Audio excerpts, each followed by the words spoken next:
The forest of Taysan 7 was quiet in the way that meant something dangerous was watching. Hana knew this kind of quiet. She had grown up in the mountains back on Earth where silence meant predators were near. She kept gathering the fallen branches, her hands moving steadily as she filled her pack with firewood. The colony of New Busan needed fuel. The power generators worked fine, but people wanted real fires. They wanted something that felt like home. Hana understood that need. She had been on this alien world for 6 months now, and sometimes the fake warmth of electric heaters made her feel more alone than the actual cold ever did. She heard the snap of a twig behind her. Not an accident. Whatever was back there wanted her to know it was coming. Hana had read the reports about the Vralith. The apex predators of this world stood 3 meters tall when fully grown. They had 6 legs, scales like black glass, and eyes that glowed in the dark. They hunted in packs and could take down prey twice their size. The colonial security chief Doyun had warned everyone. Stay inside the perimeter. Never go into the forest alone. The Vralith were too dangerous. But Hana needed samples from the deep forest, and she was not afraid of animals. Animals made sense. They followed rules. Humans were the ones who were unpredictable. Another sound. Closer now. Something was moving through the undergrowth to her left. Hana slowly reached for the knife at her belt. Not to fight. Fighting a Vralith was stupid. But having a weapon in her hand made her feel better. She turned her head slightly and saw it. The creature was smaller than the reports described, maybe 1.5 meters tall. A juvenile, a cub. Its obsidian scales caught the filtered sunlight through the trees, making it look like it was made of shadows. 6 legs moved with perfect silence now that it had stopped trying to hide. The eyes were the worst part. They glowed with a soft blue light, and they were staring right at her. Hana knew what was happening. The cub was practicing its hunting skills. She was the practice dummy. If she ran, it would chase. That was what prey did. That was what the cub expected. But Hana had not survived 28 years on Earth by doing what predators expected. She turned around fast. Faced the creature directly. Made eye contact. The cub froze. Good. Eye contact mattered to pack hunters. It meant challenge. It meant you were not afraid. Hana took a deep breath and let something ugly come out of her throat. A sound that was half growl, half scream. The snarl of something that would fight back. The cub's glowing eyes went wide. Its pupils expanded until they were huge circles. The creature took 1 step back. Then it lowered its head. Not all the way down, but enough. Enough to show that it understood. Hana was not prey. Hana was something else. Something dangerous. She went back to gathering wood. Her heart was pounding in her chest, but she kept her movements calm. Slow. She picked up branches and added them to her pack. The cub watched her. It did not leave. It did not attack. It just watched. After 10 minutes, Hana had enough firewood. She secured her pack and started walking back toward the colony. The cub followed. It kept a distance of about 15 meters. When she stopped, it stopped. When she walked, it walked. Hana tried to ignore it, but that was hard when you had a predator the size of a large dog trailing behind you like a lost puppy. The walk back took 30 minutes. The whole time, the cub followed. When the colony walls came into view, Hana expected the creature to run away. Wild animals did not like human settlements. But the cub just sat down at the edge of the forest. 20 meters from the gate. It watched as Hana walked through the security checkpoint. Doyun was at the gate. He saw the cub. His hand went to his weapon immediately. Hana stepped between them. Do not shoot it, she said. That is a Vralith, Doyun said. His voice was tight. A predator. That is a cub, Hana corrected. And it is not attacking. Not yet, Doyun said. Hana, you cannot bring predators to the colony. What were you thinking? I was thinking that I needed firewood, Hana said. The cub followed me. I did not invite it. But that was not completely true. She had challenged the cub. She had snarled at it. And somehow that had created a connection. The cub thought she was something important. Something worth following. Yunji arrived within minutes.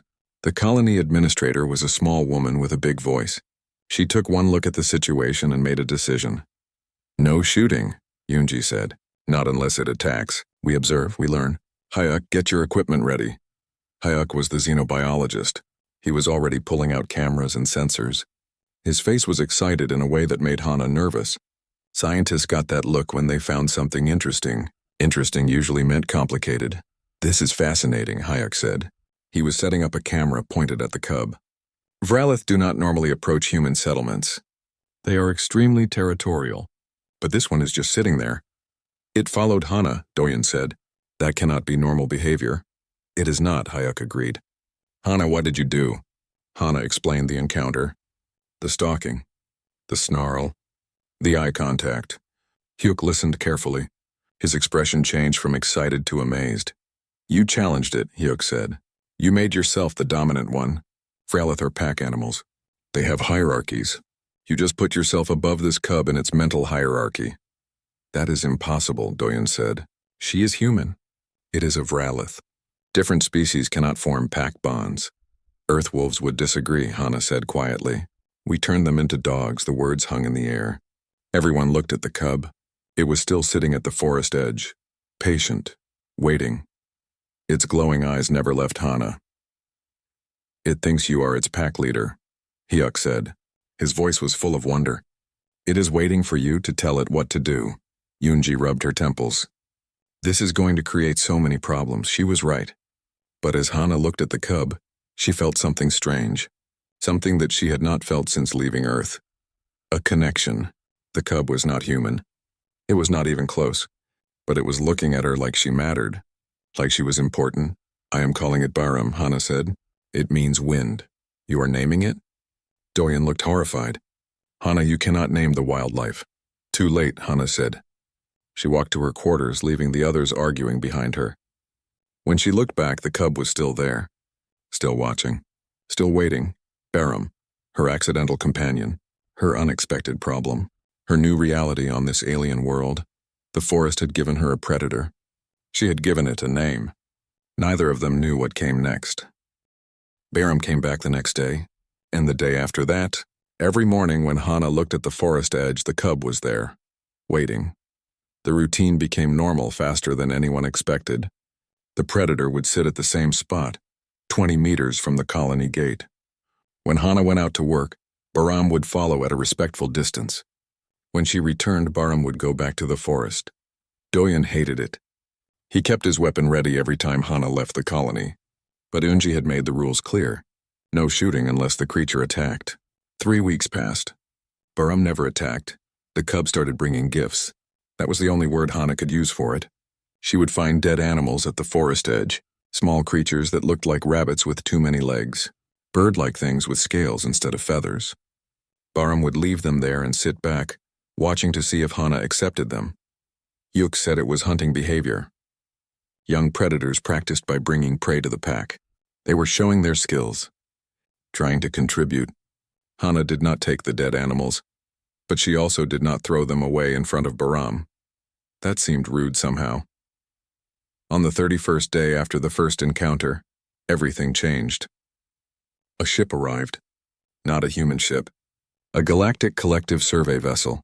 It looked like a collection of spheres welded together, all different sizes and colors. Hana had seen pictures, but never the real thing. The ship settled outside the colony like a small moon deciding to visit. 3 aliens came out. Yoonji met them formally with Hyuk and Doyen as backup. Hana was not important enough to attend the meeting, but she heard about it later from Yuna, who worked in administration. The aliens were incredible. Thex looked like a mantis made of crystal. Varama was contained in a water-filled suit and had too many tentacles to count. Krell was the closest to familiar, a reptile that walked upright and had scales like armor. They were here to observe the colony, to make sure humans were following the rules. They asked about Baram, Yuna said. She was eating lunch with Hana in the cafeteria. They wanted to know why we had a Vralith at our perimeter. What did Yoonji tell them? Hana asked. The truth, that you made friends with it. Yuna smiled, but it was not a happy smile. They were not pleased. That was an understatement. The next day, Thex came to observe Hana directly. The crystal mantis alien stood at the gate and watched as Hana went out to collect plant samples. Baram followed her as usual. Thex made clicking sounds that the translator device rendered as distressed commentary. This is not natural, Thex said. The predator should not follow you. Baram is young, Hana said. She was digging up a soil sample. Young animals are curious. Curious predators eat curious prey, Thex said. This is the order of nature. You have disrupted it, Hana did not answer. She had heard this argument before from Doyen. But Doyen was afraid. Thex was something else. Thex was disgusted, like Hana had done something wrong just by existing near Barum. The observation continued for a week. The three aliens watched the colony. They took notes. They had long discussions that the translators could not fully capture. Hana heard words like concerning and dangerous pattern and typical human behavior. That last one confused her. How could they know typical human behavior? Humans had only been in space for 40 years. Then the incident happened. Minho and Jisoo were part of a survey team mapping the forest to the east. They were good at their jobs, careful. They followed all the safety protocols. But protocols did not matter when an adult Vralith decided you were in its territory. The emergency call came through on the colony radio. Minho's voice was tight with fear. We have a predator, adult, it has us cornered. We cannot get back to the vehicle. Doyen mobilized a rescue team immediately, but the survey team was 5 kilometers into the forest. It would take 30 minutes to reach them. Minho and Jisoo might not have 30 minutes, Hana was closer. She had been collecting samples only 2 kilometers from the survey team's last known position. She heard the call. She made a decision that was probably stupid. She ran toward the emergency. Barum ran with her. The cub kept pace easily, its 6 legs making it faster than Hana even when she was sprinting. They covered the distance in 15 minutes. Hana could hear the adult Vralith before she saw it. The sound was like rocks grinding together, a deep rumbling growl that made her bones vibrate. Minho and Jisoo were backed against a cliff face. The adult Vralith was massive, 3 meters tall with scars covering its scales. An old male, territorial and aggressive. It was not hunting for food. It was eliminating intruders. Hana did something that Doyen would have called insane. She stepped into the clearing, made herself visible. The adult Vralith turned its glowing eyes toward her. For a moment, nothing happened. Then it charged. Hana ran, not away from Minho and Jisoo, toward the forest at an angle, drawing the predator away from the trapped humans. Her lungs burned. Her legs screamed. But she kept running because that was what prey did, and right now she needed to be prey. The adult Vralith followed. It was faster than her, much faster. It would catch her in seconds. Hana could hear its footsteps like thunder behind her. She was going to die. This was a stupid plan. Then Barum attacked. The cub came from the side, slamming into the adult's legs. It was not a fair fight. Barum was half the size, but the cub was fast and angry, snapping at the adult's joints, making it stumble. The adult roared and turned its attention to Barum. Hana stopped running. She picked up a rock, a big one. She threw it at the adult Vralith's head. It hit the creature's eye ridge. The adult turned back to her, confused now. 2 threats, 2 annoyances. It could not focus on both. Minho and Jisoo used the distraction. They ran, got to their vehicle. The sound of the engine starting made the adult Vralith pause. Too many things happening, too much chaos. The predator made a decision. It backed away, turned, disappeared into the forest. Hana collapsed to her knees. Her whole body was shaking. Barum came to her immediately. The cub was making a sound like a purr mixed with a whine. Checking on her, making sure she was okay. You saved them, Hana said. Her voice was barely a whisper. You helped me save them. Barum pushed its head against her shoulder. The scales were surprisingly warm. Hana wrapped her arms around the cub's neck and tried not to cry. The 3 aliens saw everything. Their observation drones had recorded the whole incident. When Hana returned to the colony, they were waiting at the gate. Thex was making rapid clicking sounds. Varama's tentacles were writhing in its water suit. Krell just stared at her. You coordinated with the predator, Thex said. The translator made the words sound flat, but Hana could hear the emotion underneath. Horror. You hunted together. We protected people together, Hana corrected. There is a difference. There is no difference, Krell said. His voice was deep and slow. Humans are apex predators. You come from a death world. We knew this. But to see you turn another predator into your ally. He paused. This is why the collective fears your species. Hana did not understand. She had just saved 2 people. Why was that frightening? But the aliens would not explain further. They returned to their ship that same day. Left the colony. Left Tayson 7 Hyuk found Hana later that evening. She was sitting outside her quarters and Barum was lying nearby. The cub had not left her side since the incident. The aliens sent a report to the collective, Hyuk said. About you and Barum, about what you did. Will there be trouble? Hana asked. Maybe, Hyuk said. But Hana, do you understand what you did? You created a pack bond with an alien species. In less than 2 months, you turned a predator into a partner. Hana looked at Barum. The cub's eyes were glowing softly in the growing darkness. I just snarled at it, she said. That is all. One snarl and it followed me. One snarl, Hyuk repeated. One moment of communication across species. Hana, humans have been doing this for thousands of years. Wolves became dogs. Horses became transportation. Cats became companions. We do not conquer animals. We befriend them. And apparently we can do it with alien species too. Hana had not thought about it that way. She had just acted on instinct. The same instinct that had kept humans alive on Earth. The instinct that said sometimes the best way to survive was not to fight alone. Barum made a soft sound. Almost like a question. Hana reached out and scratched behind the cub's jaw ridge. Barum's eyes brightened with what might have been happiness. What happens now? Hana asked. Hyuk smiled. Now? Now we find out what the galaxy thinks about humans who make friends with monsters. 3 more Vralith cubs appeared at the forest edge 1 week after the incident. They sat next to Barum, watching the colony with glowing eyes. Doyen wanted to scare them away. Yunji said no. The cubs had not attacked anyone. They were just watching. Like Barum had watched, Hyuk spent every day studying the new arrivals. He set up cameras, recorded their behavior, took notes that filled 3 separate databases. What he found changed everything they thought they knew about the Vralith. They are not just predators, Hyuk explained during a colony meeting. His excitement was obvious. They have complex social structures, hierarchies. When Hana snarled at Barum, she was not just scaring it. She was communicating in a language the Vralith understood. The language of dominance. So Hana is their leader now? Yuna asked. She sounded worried. Their alpha? Not exactly, Hyuk said. More like a respected elder. Someone who showed strength but did not kill. In Vralith culture, that means mercy. Mercy means power. They are drawn to power. The 3 cubs became 5, then 7, then 12. Within 2 months, there was a small pack living at the forest edge. They did not approach the colony. They did not threaten anyone. But they were there, always watching, always waiting. The strange part was that other predators stopped coming near the colony. The night hunters that used to test the perimeter fences disappeared. The flying creatures that had attacked livestock stayed away. It was like the Vralith were protecting New Busan, claiming it as their territory. Some colonists loved it. They felt safer. Children played closer to the walls. Workers spent less time looking over their shoulders. But others, like Doyen, saw only danger. A pack of predators near the colony was a disaster waiting to happen. They are wild animals, Doyen argued during another meeting. We cannot trust them. They saved Minho and Jisoo, Hana pointed out. Barum helped me draw away that adult.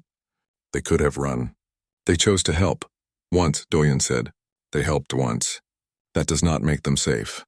The argument never ended. It just got interrupted by bigger problems. The Galactic Collective sent another ship. This one was larger. More official.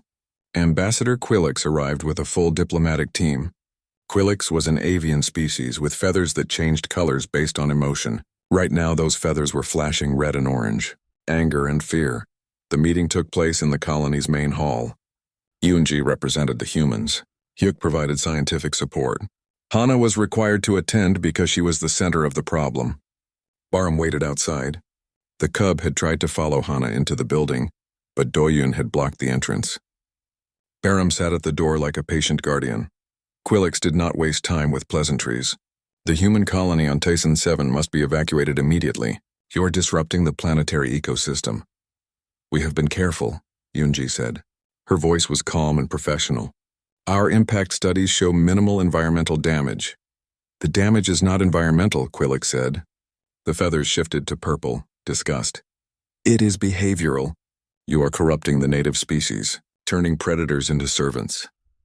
We have not turned them into anything, Hana said. She had not planned to speak, but the accusation was wrong. They chose to stay near us. We did not force them. Quillix's eyes focused on Hana. They were large and dark and full of something that looked like pity. You do not understand what you are. Humans come from Earth, a death world, a planet where everything evolved to kill everything else. You survived by making alliances with other predators. You took wolves and made them dogs. You took wild cats and made them companions. This is your nature. So what? Honor asked. What is wrong with making friends? You do not make friends, Quillick said. The words came out sharp and fast. You domesticate. You dominate. You turn wild creatures into extensions of yourselves. And now you are doing it to an alien species. In less than 3 months, you have created a pack of apex predators that follow your commands. Do you not see how dangerous that is? The room went quiet. Hana had not thought about it that way. She just wanted to study plants. She had snarled at a cub because it seemed like the right thing to do. Everything after that had just happened. We are not leaving, Yunji said. Her voice had steel in it now. This colony was established legally. We have settlement rights. You cannot force us to evacuate. Then we will impose economic sanctions, Quillick said. No trade. No support. No access to collective resources. Your colony will fail within a year. Maybe, Yunji said. But we will not abandon our home because you are afraid of us. The meeting ended badly. Quillick and the diplomatic team returned to their ship, but did not leave the system. They stayed in orbit, watching, waiting, reporting everything back to the collective. Life in the colony became tense. People argued about what to do. Some wanted to leave before the sanctions started. Others wanted to stay and fight. Hana tried to stay out of the politics. She had work to do, plants to study, but it was hard to focus when everyone kept looking at her like she had started a war. Yuna found her one evening in the greenhouse. Hana was cataloging soil samples and trying to ignore the world outside. Yuna sat down next to her and was quiet for a long time. They are scared of us, Yuna finally said. The aliens? They think we are going to build an army of monsters. That is stupid, Hana said. Baram and the others are not monsters. They are just animals, Nier, are they? Yuna asked. Hana, Baram follows your commands. You tell it to stay, it stays. You tell it to come, it comes. That is not normal wild animal behavior. That is training. That is domestication. Hana wanted to argue, but Yuna was right. She had been teaching Baram simple commands without even realizing it. It had started as a game, a way to keep the cub safe near the colony. But now Baram understood dozens of signals, gestures, words. The cub was learning human communication. What am I supposed to do? Hana asked. Send them away? They will not leave. I tried that in the first week. Baram just waited until I came back outside. I do not know, Yuna said honestly. But Hana, the galaxy is watching us now. Watching you. Whatever happens next will affect all humans, not just this colony. All of us, the pressure was too much. Hana left the greenhouse and went outside. Baram was waiting, as always. The cub made a soft questioning sound. Hana sat down on the ground and Baram curled around her like a living wall. The other Vralith in the pack watched from a distance. Protective, patient, why did you follow me? Hana asked. She knew Baram could not answer, could not understand complex language, but she needed to say it anyway. I just snarled at you. That was all. One sound and you made me responsible for your whole life. Baram pushed against her gently. The cub's warmth was comforting. Hana closed her eyes and tried not to think about economic sanctions or angry aliens or the weight of representing her entire species. That was when the ground shook, a deep vibration that made the buildings rattle. The Vralith pack stood up immediately. All of them were facing the forest. All of them were in same sound, a low rumbling growl that Hana had never heard before. It was not aggression. It was fear. Something was coming through the forest, something big enough to make the earth shake with each step. The pack backed away from the tree line. Even Baram pressed closer to Hana, seeking protection instead of offering it. Yuk came running from the research building. Hana, get inside now. What is it? Hana asked. But she already knew. The fear in Baram's posture told her everything. Elder Vralith, Yuk said. The biggest one we have ever recorded. 4 meters tall, the regional alpha. It is coming here. Doyen was on the wall with a rifle. Other security personnel were taking positions. But Hana knew weapons would not help. This was not a fight humans could win with guns. This was a challenge. A confrontation between alphas. The creature emerged from the forest. It was massive, covered in scars from a lifetime of battles. Its scales were dars, almost black-purple. The eyes glowed brighter, like captured stars. This was a predator in its prime. a killer that had ruled this territory for years, and it was looking directly at Hana, the false alpha, the intruder who had stolen its pack members, the small human who had disrupted the natural order. Yunji was shouting orders. Doyen was aiming his rifle. The colonists were running to safety. But Hana just stood there watching the Elder Vralith watch her. Barum tried to push her toward the colony gate, tried to make her run, but Hana did not move. She understood what was happening. This was not random. This was a challenge. The Elder had come to restore order, to eliminate the competition, to show the pack who the real alpha was. If Hana ran, she would be marked as prey forever. The pack would abandon her. The Elder would kill her eventually. But if she stayed, if she faced this creature, maybe there was another way. Hana, do not be stupid, Hyuk called. Get inside the walls, but Hana was already walking forward, toward the Elder Vralith, toward the most dangerous creature on the planet. Barum tried to follow. Hana held up her hand in the stop signal she had taught the cub. Barum whined but obeyed. The Elder Vralith tilted its head, curious. The small human was approaching instead of fleeing. This was unexpected. This was interesting. Hana stopped 10 meters from the creature, close enough to be respectful, far enough to react if it attacked. She looked into those glowing eyes and did not look away. This was her territory now, her pack, her family. The Elder Vralith took a step forward. A test. The Elder Vralith circled Hana for the third time. Each pass brought it slightly closer, testing her nerve, waiting for her to break, to run, to show that she was prey after all. But Hana had grown up in mountains where bears wandered. Her grandfather had taught her the most important rule about predators. Never show fear. Fear was an invitation. The sun moved across the sky. 1 hour passed, then 2. Hana's legs began to ache. Her back hurt from standing so straight. Her eyes burned from refusing to blink when the Elder looked at her. But she did not move. Could not move. This was not about physical strength. It was about will. About who would break first. The colony watched from the walls. Doyen kept his rifle trained on the Elder, but Yunji had ordered him not to shoot. If bullets started flying, the whole pack might attack. 20 Vralith against the colony defenses. It would be a massacre. For both sides, Hyuk was recording everything. His cameras captured every moment. Every movement. Later he would say this was the most important xenological observation in human history. But right now he just looked terrified. His friend was standing alone with a creature that could kill her in seconds. The other Vralith watched from the forest edge. They did not help. Did not interfere. This was between Hana and the Elder. A challenge for dominance. The pack would follow whoever won. That was the law of their species. 3 hours in, the Elder made its move. It lunged forward in a false charge, a test that every predator used. Rush at prey and see if they run. 99 out of 100 creatures would bolt. Instinct was stronger than thought. Hana did not run. She did something worse. She stepped forward. Toward the Elder, toward the danger, and she opened her mouth and screamed. The sound that came out was not human. It was rage and defiance and absolute refusal to submit. It came from somewhere deep in her chest, a place where ancient humans had once screamed at cave lions and saber-toothed cats.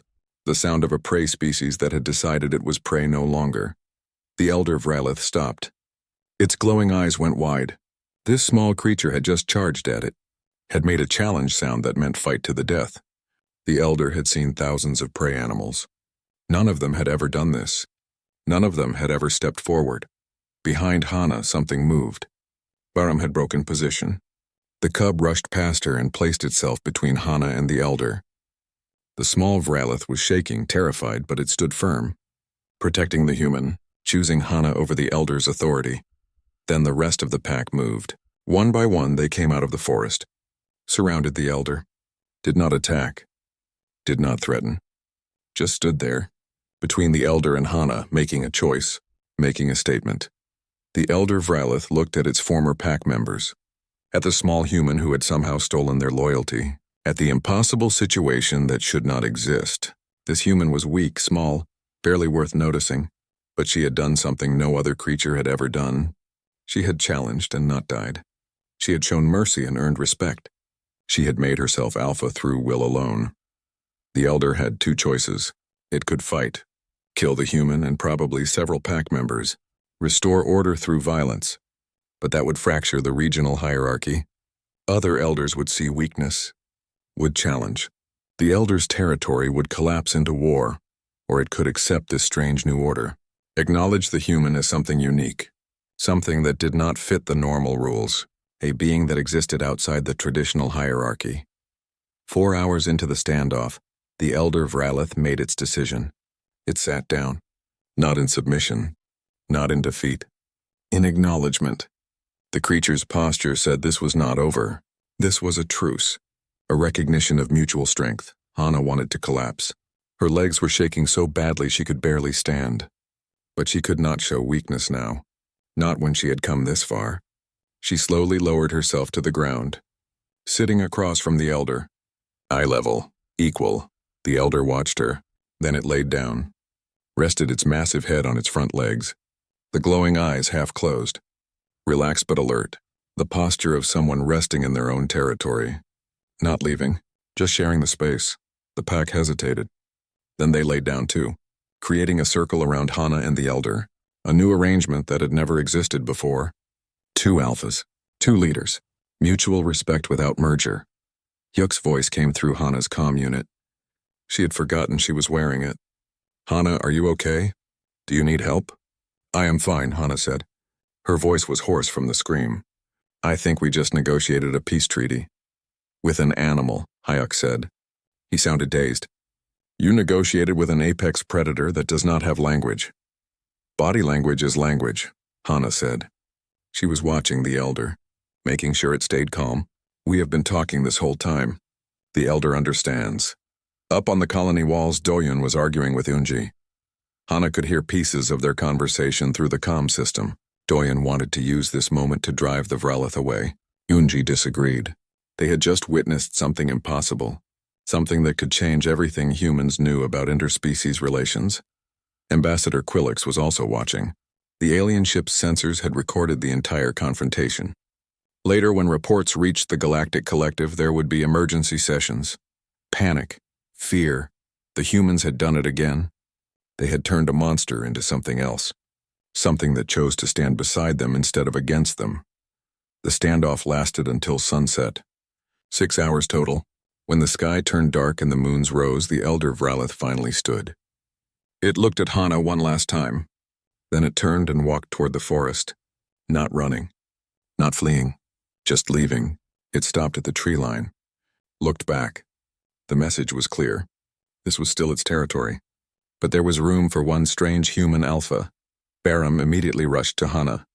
The cub made worried sounds, checked her for injuries, pushed against her like making sure she was real. The other pack members came closer, not as close as Baram, but closer than before, accepting her as part of their world. Hana tried to stand and nearly fell. Her legs had locked up from standing so long. Hugh came running from the gate with Yuna behind him. They helped her up, walked her back to the colony. The Vralith pack followed to the gate, then stopped. Waited. Barum whined but stayed with the pack. The cub was learning boundaries. Learning that Hana had 2 worlds, the human colony and the wild forest, and she existed in both. Inside the medical center, the doctor checked Hana over. Dehydration, muscle strain, psychological stress, but nothing serious. Nothing that would not heal. Unji came to visit while Hana was drinking water and trying to stop shaking. That was the bravest and stupidest thing I have ever seen, Yunji said. She sat down heavily in the chair next to the medical bed. Do you know what you just did? Survived? Hana offered. You established diplomatic relations with a non-sapient species, Yunji said. The collective is going to lose their minds. They already think we are dangerous. Now you have proven we can negotiate with predators, with animals. Hana, this is bigger than one colony. This is going to affect all of humanity. Hana had not thought that far ahead. She had just been trying not to die. What happens now? Now the galaxy has to decide what to do about us, Yunji said. About humans who look at apex predators and see potential allies. About a species that survived their death world by making friends with monsters. The door opened. Hyuk came in with a data pad. His expression was serious. I have been analyzing the recordings. The elder Vralith's behavior. The pack's responses. Hana, I do not think this was random. I think the Elder came here specifically to evaluate you. Evaluate me for what? Hana asked. Leadership, Hyuk said. The Vralith are more intelligent than we thought. They have been watching the colony for months, watching you interact with Barum. They sent the Elder to test if you were worthy, if you could face their strongest and not break. And I passed? Hana asked. You did more than pass, Hyuk said. You created a new category. The Elder acknowledged you as something outside their normal hierarchy. Not Vralith, not prey, something else, an ally, a partner. The words hung in the air. Partner. That was what the Elder had recognized, not a master, not a servant, an equal from a different species, someone strong enough to stand beside them. Yuna came in last. She had been working with the diplomatic team. Ambassador Quillix is requesting another meeting. They want to discuss what happened today. They are calling it the confrontation. Capital C, they are treating it like a historical event. It was just me being stubborn, Hana said. No. Quillix's voice came through the comm system. The ambassador had apparently patched into the medical center's communications. It was humanity revealing its nature. You are apex predators who refuse to act like predators. You dominate through respect. You conquer through friendship. This is why we fear you, because you make the impossible seem natural. Hana did not know what to say to that. She was just a xenobotanist. She studied plants. She had snarled at a cub and somehow changed the galaxy's view of her entire species. Outside, the Vralith pack settled in for the night. The elder Vralith could be seen in the distance, a dark shape among the trees, watching over its territory, which apparently now included one small human who had refused to be prey. Barum sat at the colony gate, waiting for morning, waiting for Hana to come back outside. The bond between them had been tested, had survived, had grown stronger. Tomorrow there would be meetings, discussions, decisions about humanity's place in the galaxy. But tonight, Hana just slept, exhausted, drained, and dreaming of glowing eyes in the darkness that meant safety instead of danger. The confrontation was over, but its consequences were just beginning. 6 months changed everything.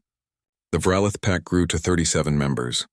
They claimed the forest around New Busan as their territory. Other predators learned to stay away. The colony's agricultural zones expanded safely.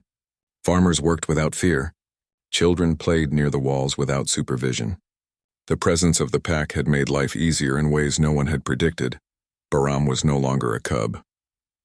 The young Vralith had grown to adult size, 2.5 meters tall, powerful, dangerous, but still gentle with Hana, still waiting at the gate every morning, still following her into the forest when she went to work. The bond between them had not weakened. It had evolved into something deeper. Understanding without words, trust without question. Other human colonies started asking questions. How did New Busan do it? How did they make peace with the predators? Requests came in for Hana to visit other worlds, to teach her methods, to share what she had learned. She refused most of them. She was not a teacher. She was not a diplomat. She was just someone who had snarled at a cub and gotten lucky. But the galaxy did not see it that way. The confrontation had been broadcast across collective space. Every species had watched the humans stand against the elder Vralith. Every species had their own interpretation. Some saw courage, some saw insanity, most saw danger. Hyuk had spent the 6 months documenting everything. His research papers were published in every major xenobiological journal. He had proven that Vralith were more intelligent than anyone thought. They had social structures, communication systems, problem-solving abilities. They were not just animals. They were people without language, and Hana had learned to speak to them anyway. The breakthrough came when Barum saved a child. A 5-year-old girl named Subin had wandered too close to the river during spring floods. The current had pulled her in. She was drowning. The adults were too far away to help. Barum had been resting near the colony. The young Vralith heard the screams, saw the child in the water, made a decision. Barum jumped into the river. 6 legs made swimming easy. The Vralith grabbed Subin by her shirt with gentle teeth, pulled her to shore, stayed with her until the adults arrived. Subin was fine, scared but unhurt.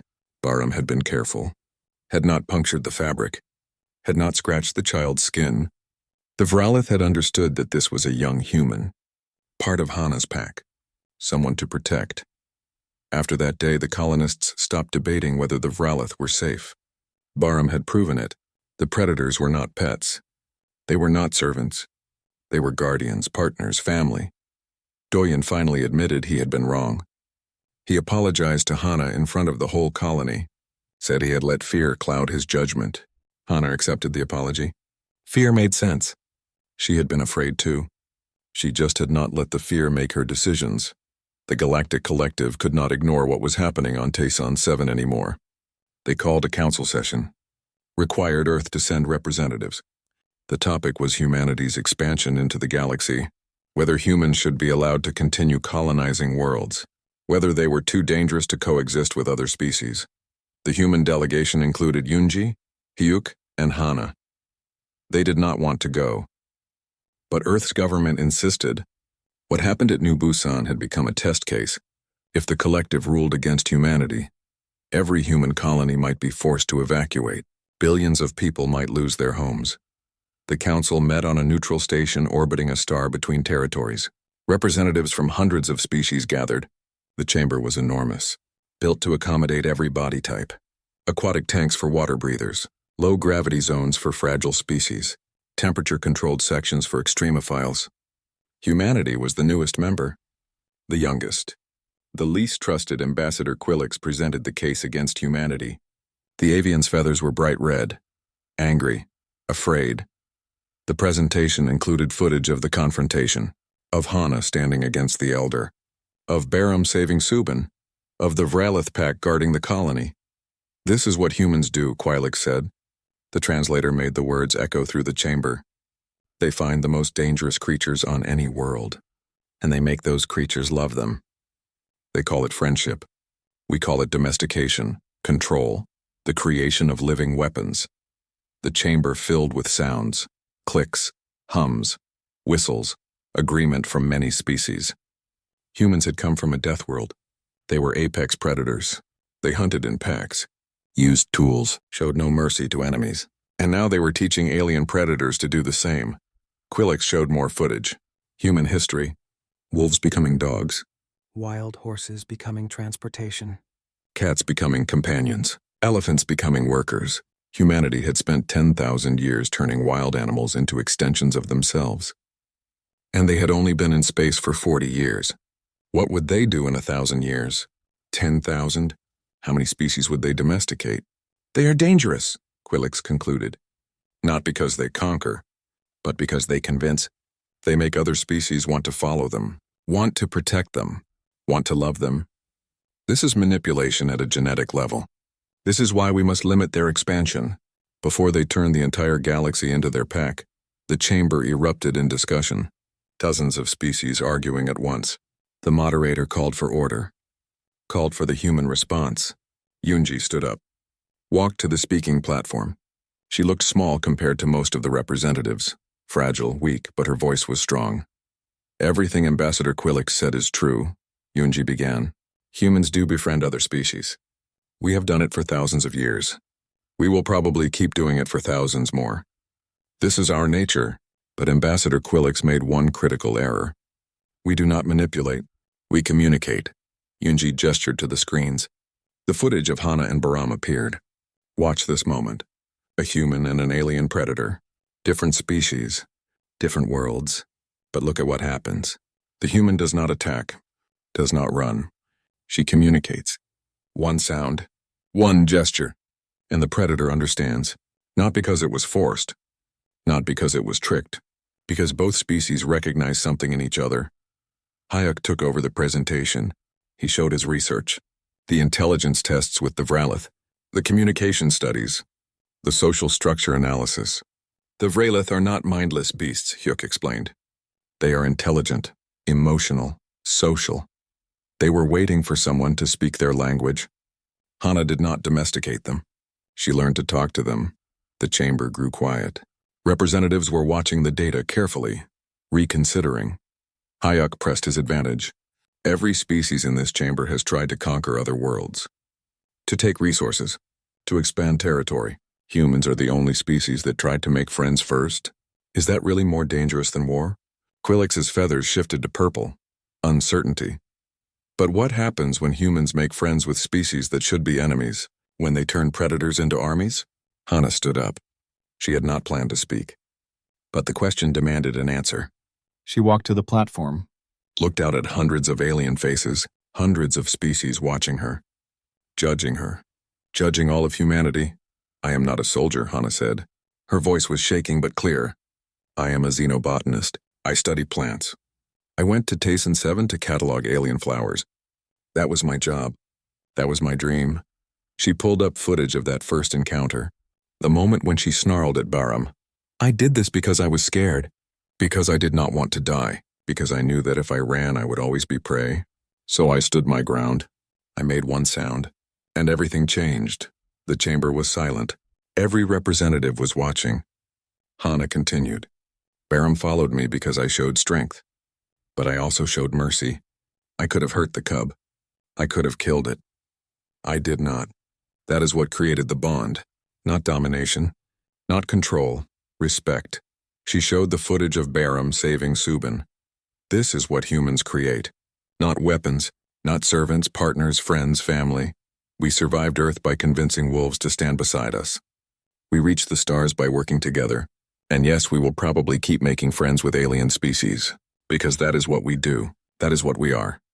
Hana looked directly at Quillix. You are afraid we will turn your species into pets. But Ambassador, we have never done that. Every species humans have ever befriended still exists. Dogs are not wolves anymore, but wolves still run wild. Horses became transportation, but wild horses still roam free. We do not erase, we add. We create new possibilities without destroying the old ones. She gestured to the screens one last time. The Elder Vralith appeared, sitting across from her during the confrontation. This creature could have killed me, could have destroyed our colony. Instead, it chose to acknowledge me. Not as master, not as servant, as equal. That was not my choice alone. It was mutual.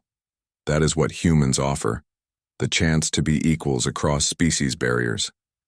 The chamber exploded in discussion. Some species were convinced. Others remained skeptical. The moderator called for a vote. Should humanity's expansion be limited? Should human colonies be required to eliminate all contact with predator species? The debate lasted 3 hours. Arguments from every side. Finally, the vote was called.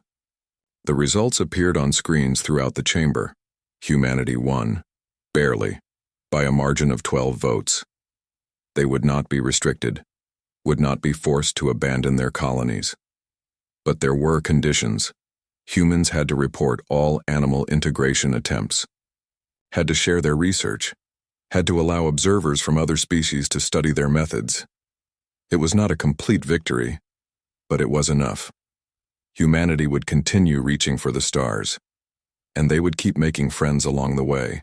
After the vote, many representatives approached the human delegation. Some were curious, wanted to learn more. A representative from the Krell species, a reptilian people, asked if humans could help with predator problems on their homeworld. They had creatures that attacked settlements, killed livestock. Could humans teach them to communicate instead of just killing? Yunji agreed to send advisors. Hayuk volunteered immediately. This was a chance to prove that human methods worked across different species, different worlds, different contexts. When they returned to Tayson 7, a celebration was waiting. The colonists had heard the news. Humanity had been accepted. The colony was safe. Hana walked through the gate and found Barum waiting. The Vralith made a happy sound, rushed forward, nearly knocked Hana over with enthusiasm. She laughed and wrapped her arms around Barum's neck. The scales were warm. The Vralith's heartbeat was steady and strong. This was home. This was family. A human and an alien predator. Different species, different worlds, but connected by something stronger than biology. The elder Vralith watched from the forest edge. The massive creature had become a regular presence, a guardian of both the pack and the colony. It had learned that humans were not a threat to its territory. They were an addition, a strange new element that made the territory stronger. Yunji found Hana later that evening.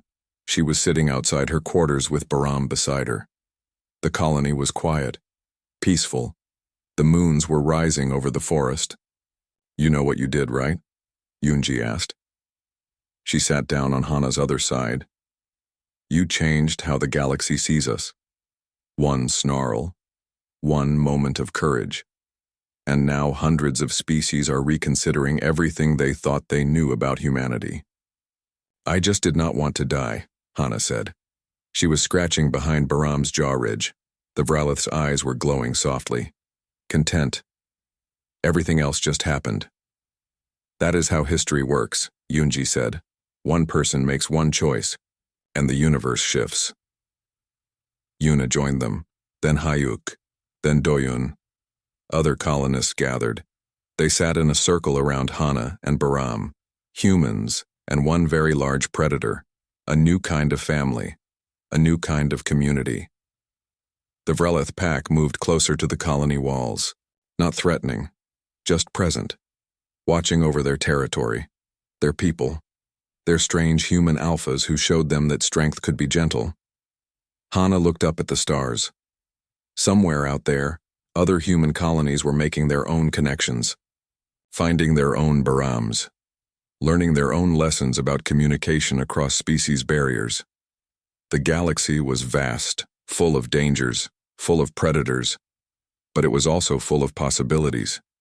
Humans had survived Earth by learning one crucial lesson. You did not have to defeat every enemy. Sometimes you just had to convince them to be friends instead. It had worked with wolves, with horses, with cats, and now it was working with alien species across dozens of worlds. Ambassador Quillix had asked what humans would do in 1,000 years. Hana knew the answer, the same thing they had always done. Look at the dangerous universe around them, and try to make friends with it. Baram made a soft sound, almost like a question. Hana smiled. "Yes, we can go exploring tomorrow. I found a new valley that needs surveying." The Vralith's eyes brightened with excitement. Tomorrow there would be new places to see, new things to learn, new adventures in the forest, human and predator, walking side by side, partners in a dangerous galaxy. The colony settled in for the night. Lights dimmed, people went to their homes. The Vralith pack curled up near the walls, guardians in the darkness. The elder Vralith disappeared into the forest, but would return tomorrow. It always returned. Hana finally went inside. Baram stayed outside. The Vralith had learned boundaries, had learned that Hana needed time with other humans, time in buildings where large predators did not fit. But every morning, Baram would be waiting. That was the promise, the bond that had started with one, snarl and grown into something the galaxy had never seen before. In orbit, ships from a dozen species watched Tayson 7, recording, studying, learning, trying to understand how humans did the impossible, how they turned monsters into family, how they survived not by being the strongest, but by being the ones who made friends with strength. The answer was simple. Humans looked at predators and saw not what they were, but what they could become. They saw potential. They saw partnership. They saw the chance to build something new. One human had snarled at one predator cub, and the galaxy would never be the same.